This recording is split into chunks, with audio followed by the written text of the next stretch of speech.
कि 47 विधायक जो हैं पक्ष में खड़े हैं मनोनीत सदस्य को चुनकर। मतलब सरकार के जो विश्वास मत जो दिया गया, प्रस्ताव दिया गया है, मतलब बहुमत में 47 विधायक खड़े हैं।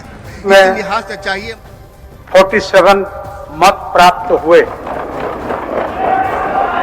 प्रस्ताव के विपक्ष में 29 मत प्राप्त हुए। इस प्रकार ये सभा वर्तमान मंत्रिपरिषद में विश्वास प्रकट करती है कि प्रस्ताव पारित हुआ। माननीय सदस्यगण, सभा की कार्रवाई मंगलवार दिनांक 6 फरवरी 2024 के 11 बजे पूर्वाह्न तक के लिए स्थगित की जाती है। तो ये सबकी ब्रेकिंग न्यूज, चंपाई सरकार बनी रहेगी। चंपाई सरकार ने विश्वास मत हासिल कर लिया है। 47 का आंकड़ा, मैजिकल फिगर 41 था और 47 का आंकड़ा चंपाई सरकार की ओर से छू लिया गया। और ऐसे में चंपाई सरकार ने विश्वास मत हासिल करते हुए अब चंपाई सरकार जो है वो बनी रहेगी। हालांकि दावा इस बात का किया जा रहा था कि संभावना इस बात की है कि वोटिंग के दौरान संभव हो ऐसा हो कि कुछ विधायक टूटे हो या कुछ विधायकों ने अपना मन बदल लिया हो। लेकिन इस वक्त की बड़ी अपडेट न्यूज़ 18 इंडिया पर, चंपाई सरकार बनी रहेगी क्योंकि चंपाई सरकार ने विधानसभा में फ्लोर टेस्ट के दौरान विश्वास मत हासिल कर लिया है। 41 मैजिकल फिगर था, लेकिन चंपाई सरकार के पक्ष में 47 वोट पड़े हैं, जो कि 41 से 6 वोट ज्यादा है।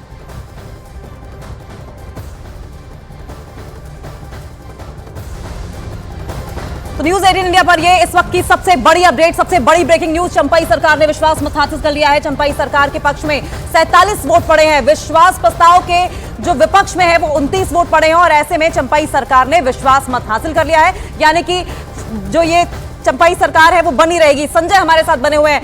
संजय, चंपाई सरकार ने विश्वास मत हासिल किया। जी बिल्कुल, देखिए कि आंकड़ा जो है पक्ष में 47 है और विपक्ष में 29 है। और देखिए यहाँ पर हम दिखला रहे हैं कि विधानसभा के बाहर पोर्टिको में देखिए घेरा बनाया गया है। अब चूंकि सरकार को बहुमत मिल गया है, लिहाजा हेमंत सोरेन को अब जो है बाकायदा ईडी दफ्तर ले जाने की तैयारी है। और ये देख सकते हैं कि यहाँ पर देखिए कार भी जो है, ईडी की कार भी आ चुकी है और यहाँ पर बाकायदा पोर्टिको में ईडी की कार लग चुकी है। रस्सी का घेरा बनाया गया है, दोनों तरफ सुरक्षा कर्मी हैं और किसी भी वक्त हेमंत सोरेन सदन से बाहर निकलकर सीधे देख लीजिए इसी सफेद कार में बैठेंगे। ईडी की कार बाकायदा पोर्टिको में लग चुकी है और जो सदन है मंगलवार तक के लिए स्थगित कर दिया गया है। तो ऐसे में अब सीधे हेमंत सोरेन को, चूंकि कोर्ट की ओर से, पीएमएलए कोर्ट से जो आदेश आया था कि बहुमत साबित होने तक जो विश्वास प्रस्ताव है सदन में रखा जाएगा, वोटिंग होने तक हेमंत सोरेन सदन में रहेंगे और सदन के वोटिंग हो जाने के बाद उन्हें ईडी की कस्टडी में जाना होगा। बाकायदा देखिए कि यहाँ पर तो यहाँ पर देख रहे हैं कि अब प्रवेश द्वार पर सुरक्षाकर्मी तैनात हो गए हैं और यहाँ पर अब हेमंत सोरेन तुरंत यहाँ पे कैमरे पर नजर आएंगे और सीधे यहाँ से ईडी की कार पोर्टिको में लगी हुई है। और जिस तरीके से हेमंत सोरेन ने सदन के अंदर कहा भी था कि मुझे मीडिया से भले बात करने के लिए मना किया होगा, सदन में ही मना किया गया, लेकिन उन्होंने अपनी पूरी सरकार का खाका रखा और बताया कि महज 8.5 एकड़ जमीन के लिए मुझे जो है जेल भेजा गया है। और सिर्फ ये कहा कि सरकार में कई ऐसे, विपक्ष में कई ऐसे भी विधायक हैं जिन पर बड़े बड़े आरोप हैं लेकिन उन पर कोई कार्रवाई नहीं की गई। उन्होंने आदिवासी होने का हवाला भी दिया और साथ ही कहा किस तरह एक आदिवासी मुख्यमंत्री होने के नाते उन्हें परेशान किया जा रहा है। तमाम बातों को उन्होंने मीडिया के सामने रखा और कह सकते हैं कि तकरीबन 35 मिनट तक हेमंत सोरेन ने सदन में लगातार बोला और उसके बाद देखिए उनसे पहले हालांकि चंपाई सोरेन ने भी सदन में बतौर मुख्यमंत्री जो विश्वास प्रस्ताव रखा था और विश्वास प्रस्ताव रखने के बाद उन्होंने ये कहा कि उनकी सरकार हेमंत पार्ट 2 है। मतलब कि उन्होंने कहा कि जो हेमंत सरकार के अधूरे कार्य हैं उन्हें ही आगे बढ़ाएंगे और इस तरीके से उन्हें पूरी चीज को आगे रखा। सब बताया कि जो सरकार के अधूरे कार्य हैं उन्हीं कार्यों को चंपाई सरकार पूरा करेगी। और चंपाई सोरेन के बोलने के बाद नेता जो प्रतिपक्ष हैं अमर बावरी, उन्होंने भी साफ कहा कि देखिए लगातार विधायकों का बाहर निकलना, विपक्ष के विधायक यहाँ पर देखिए एनडीए के हैं, सुदेश महतो जो हैं आजसू सुप्रीमो सबसे पहले बाहर निकले हैं। बगल में बीजेपी के विधायक सीपी सिंह है। देखिए हम उनसे बात करने की कोशिश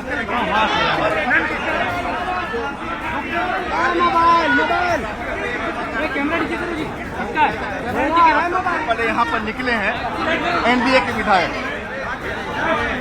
कैमरा नीचे करो ना, कैमरा नीचे करो। तो झारखंड विधानसभा से ये सीधी तस्वीरें आप देख रहे हैं, जहां पर चंपाई सोरेन सरकार ने विश्वास मत हासिल कर लिया है। चंपाई सोरेन सरकार बनी रहेगी, जबकि विपक्ष के खाते में महज 29 वोट गए हैं। तो पहली जो अग्नि परीक्षा थी वो चंपाई सोरेन ने पास कर ली है, और ऐसे में चंपाई सोरेन की ओर से साफ तौर पर यह कहा गया है कि हेमंत सोरेन पार्ट 2 ये सरकार होगी, यानी कि हेमंत सोरेन के जो काम अधूरे रह गए हैं वो काम जो है वो हम पूरे करेंगे। तो यानी कि झारखंड मुक्ति मोर्चा अलायंस जिस तरह का दावा करता रहा है कि 47 के करीब वोट या फिर 50 के करीब वोट मिल सकते हैं, वो दावा सही होता दिखाई दे रहा है। लेकिन जिस तरीके से ये पूरी प्रक्रिया हुई है, जिस तरीके से हेमंत सोरेन की ओर से दावा किया गया था कि मैं झुकूंगा नहीं, बात सिर्फ फ्लोर टेस्ट की या सरकार बनाए रखने की नहीं, में रहने वाले लोगों को अपने ही संवैधानिक विधि से बनाए गए एजेंसियों का सम्मान करना चाहिए।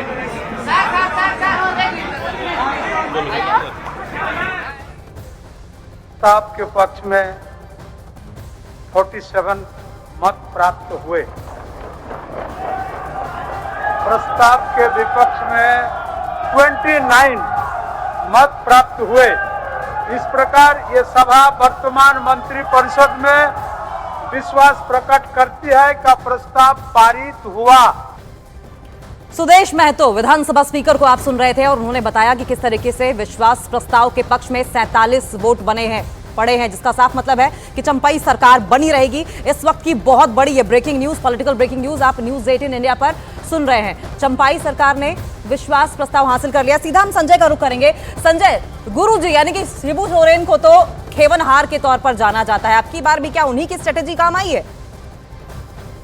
सम्मान करना चाहिए राजनेता। देखिए, अब सीधे बात कर रहे हैं यहाँ पर सुदेश महतो मीडिया को संबोधित कर रहे हैं, जो कि एनडीए के कह रहा हूँ कि उससे उस पर नहीं जा रहे हैं हम। चार्जेज लग सकते हैं, मैंने पहले दिन भी कहा, अपने ही संवैधानिक दायरे में बनाए हुए संस्थाओं का सम्मान करना चाहिए राजनेताओं। लेकिन अगर ये जो बातें आ रही है, बार बार कहा जा रहा है कि एनडीए के लोग मिलकर जहां पे सरकार उनके पक्ष की नहीं है उसको अस्थिर करने की कोशिश हो जा रही है, आरोप है। ऐसी आरोप का कोई बुनियाद है तो बताना चाहिए। ये बेबुनियाद किसी तरह की बात अगर गढ़ के मनगढ़ंत बात करेंगे तो उसका जवाब। लेकिन अब जनता के पास क्या सवाल रहना चाहिए? जो सवाल घटना घटी वही सवाल जनता का भी है, वो इसका जवाब चाहते हैं। लेकिन क्या आपको लगता है इससे जिस तरीके से हेमंत सोरेन ने या वर्तमान मुख्यमंत्री ने अपनी बात रखी और उन्होंने कहा कि एक तरीके से ये आदिवासियत पर टारगेट है, ये मतलब सिंपैथी यहाँ की जनभावना झारखंडियत पे टारगेट है? अपनी बात बोल के एक समुदाय विशेष के सहानुभूति जीत सकते हैं, संवैधानिक शपथों के दायरों को सम्मान नहीं कर सकते हैं। उसका जो एक दायित्व होता है उसका नेतृत्व करते हुए दिखाई नहीं दे रहे।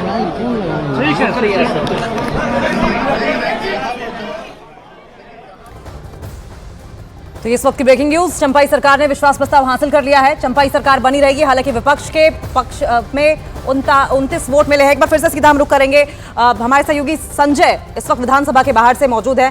संजय, शिबू सोरेन हमेशा से ही खेवनहार के तौर पर सामने आते रहे हैं, क्या अब की बार भी उन्हीं की स्ट्रेटजी काम आई है? बिल्कुल बिल्कुल। देखिए, हेमंत सोरेन के ईडी में रिमांड में जाने के बाद शिबू सोरेन ने ही सारा डैमेज कंट्रोल किया है। और जब यहाँ देखिए शपथ ग्रहण के तुरंत बाद बसंत सोरेन, जो शिबू सोरेन के छोटे बेटे हैं, वो भी अपने पिता के साथ पास ही पहुंचे थे, और उसके बाद दोनों में बातचीत हुई, क्योंकि सीता सोरेन भी नाराज बताई जा रही थी। इसलिए बहुत कह सकते हैं कि रणनीति के तहत शिबू सोरेन और खुद चंपाई सोरेन, जो कि मुख्यमंत्री हैं, उन्होंने भी इस परिवार में आकर बीच में हस्तक्षेप किया और सीता सोरेन और बसंत सोरेन को बीच में समझौता कराया और शांत उसके। हालांकि ये बातें मीडिया में सामने नहीं आई, लेकिन आप ये जान लीजिए कि तमाम चीज़ों को लेकर के एक तरीके से बहुत खास शपथ ग्रहण के बाद डैमेज कंट्रोल किया गया। उसके बाद यहाँ पर जो लोबिन हेम्ब्रम थे, जिनके बारे में कहा जा रहा था, उन्होंने खुद को शिबू का शिष्य बताया था, कहा था कि वो सीधे पार्टी से अलग हो रहे हैं, मतलब कि अब वो सरकार में शामिल नहीं होंगे, वोट नहीं करेंगे। लेकिन शिबू सोरेन से जैसे उन्होंने मुलाकात की, शिबू और शिबू की पत्नी रूपी सोरेन ने उन्हें समझाया कि ये विषम परिस्थिति है, इस समय आपके साथ की जरूरत है, आपके विरोध की जरूरत नहीं है। उसके बाद लोबिन हेम्ब्रम माने और काफी भरोसा मिला। बाहर निकल उन्होंने बोला कि वो शिबू के शिष्य हैं। उन्होंने कहा है साथ रहने के लिए